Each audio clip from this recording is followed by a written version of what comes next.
now to take advantage of that. The Physics hoped to raise $8,000 in about a month. They set up their campaign like a pre-order for the album they just finished recording. They ended up raising $11,721 from 242 fans and released Tomorrow People last month.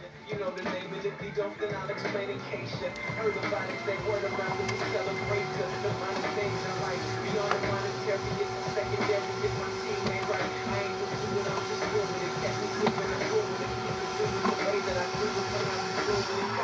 Most of our fans do have a Facebook, they do have a Twitter, they do have Instagram.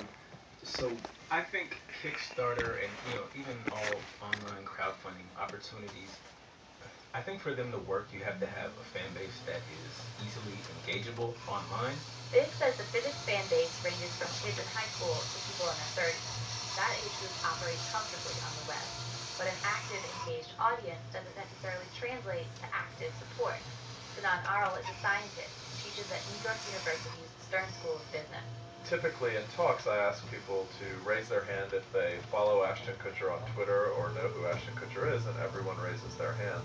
I have them put their hands down, then I ask who in the room has ever done anything that Ashton Kutcher asked them to do, and typically one sheepish person will raise their hand. But what about an artist somewhere in between the Physics and Ashton Kutcher? I had never done anything like that before. I had never asked someone for money.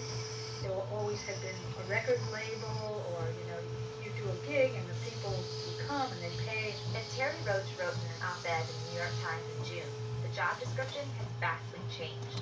Major labels don't make enough from pop star blockbusters to subsidize up-and-comers the way they did when she started out. That was in 1975, when she released the first album with her sisters, the Roaches.